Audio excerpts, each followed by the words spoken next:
આ ગળું છે ને પાઇપિંગ કાળી પાઇપિંગ કરવા માટે છે ને ડાયરેક્ટ જ લઈ લેવાનું અહીંથી જો આપણે લીધું ને આ કપાઈ ગયું પછી આ છે ને ભાગ ઉપરનું લઈ લેવાનું અને એના પછી આ થોડું અહીંયા સાંધો આવશે કે કટ હતું ને એટલે પછી તારે આખું આ ગોળ શાક આખું છે ને ગોળ આખું છે ને એમ જો લાય જો આના પર આમ મૂકી દેવાનું પછી આ સીધું હોય ને તો પણ તારે આમ સીધા ઊંધામાં મૂકવાનું સીધામાં મૂકવાનું આ સીધું બરાબર પછી એના પર આમ જો આમ મૂકવાનું પકડ અહીંયા સાંધો આવશે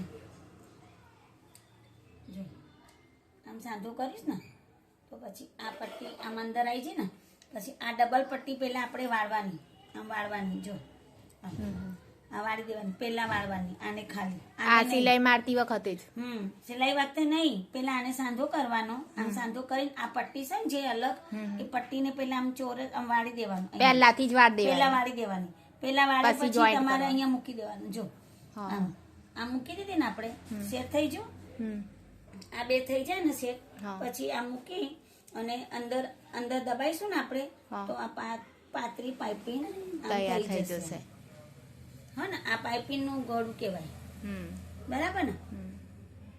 પડી ખબર હવે ચાલુ રાખ એટલે મારે આમાં થઈ જાય જો હવે આ છે ને અસ્તર વાળું બ્લાઉઝ છે અસ્તર વાળું પ્રિન્સેસ કરવાનું છે આપણે એટલે આ બોયો મેં કાઢી નાખીશ બરાબર અને આ બે અલગ કર્યા છે મેં અલગ કર્યા પછી છે ને એક ભાગ અલગ કરી દેવાનો જો આ અલગ કરી દીધું આને લઈ લીધું એ આગળનો ભાગ કહેવાય અને આ પાછળનું કહેવાય પાછળનું ગળું કરતી વખતે આપણે બે અહીંયાથી અઢીનું ઉતારીશ મેં પછી અહીંયાથી દોરી નાખવાની છે આમ ગળું મોટું કરીને અહીંયા હૂક નાખવાના છે પાછળનો હૂકો વાળું છે હા પાછળનો હૂકો લગાવતી વખતે તમારા આગળનો ભાગ ઉતારો કાપવાનું નહીં બે ભાગ ભેગા જ કાપવાના બરાબર જો આ ગળું થઈ ગયું બરાબર પછી આમાં છે ને તમારે દોરી નાખવાની હોય તો આમ ગળું કરી પેટર્ન બનાવી દેવાનું અને એમાં તમારે લેસ હોય પછી ઝૂલ નાખવાની હોય ચપટીવાળું કરવાનું હોય અને અહીંયાથી આપણે કાપી દીધું આ આપણને પાછળનું ગળું તૈયાર થઈ ગયું જો આ પાછળ રોકવાળું ગળું બરાબર આ જો આ થઈ ગયું પાછળનું તૈયાર કમ્પ્લીટ આ પાછળનું રોકવાળું અહીંયા દોરી આવશે પછી પેલા લગાવવાના આપણે ઊંટા નાખવાના લટકણ હા લટકણ અહીંયા નાખી દેવાના પછી આ થઈ ગયું હવે આગળનો ભાગ તમે જોયું ખાલી આગળમાંથી જો ખભો હોય ને ત્યાંથી થોડું તમારે અડધો ઇંચ જેટલું આમ ખાડાવાળો ભાગ ઉતારી દેવાનો બરાબર જો આ ઉતારી દીધું આપણે બરાબર આટલું ઉતારી દેવાનું પછી તમારે ગળાનું માપ લેવાનું આજે આપણે કટ કર્યું હોય ને અહીંયા અઢી લીધા હતા ને આપણે એ અઢીનું લઈ અહીંયા 6નું ગળું કરી દેવાનું 6નું ગળું કરીને તમારે આમ થોડું આમ આકાર આપી અને આમ ગોળાકાર આપી દેવાનું બરાબર આ ગળું તમારે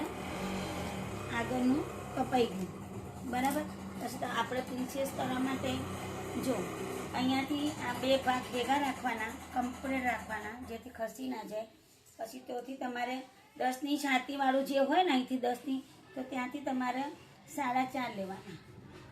આ બટનવાળા ભાગમાંથી હુકમાંથી હો ને 4.5 લઈ અને ઉપર એ 4.5 લેવાના અહીંયા રાખી અને વચ્ચે તમારે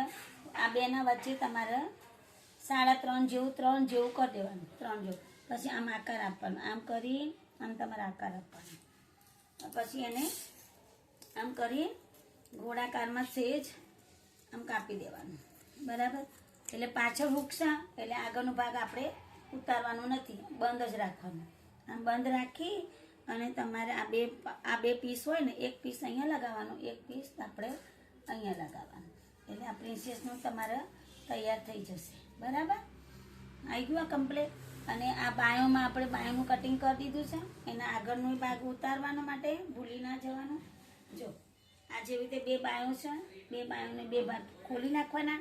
ખોલ્યા પછી તમારે આગળનો ખાડાવાળો ભાગ અહીંયાથી કરી દેવાનો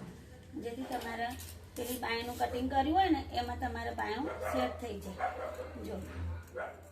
આ સરળ અને સીધું તમારું કટિંગ આ બાયો થઈ ગઈ આ બાયોનો ખાડાવાળો ભાગ થઈ ગયો આ પાછળનો ભાગ તૈયાર થઈ ગયું તમારે જો પાછળ હૂક નાખવાના એટલે 2 ભાગ અલગ કરી દેવાના. એ 2 થઈ જાય એટલે પછી આપણે પ્રિન્સેસનું કર્યું આપણે. થઈ ગયું ને તૈયાર બ્લાઉઝ કમ્પ્લીટ. ઓકે.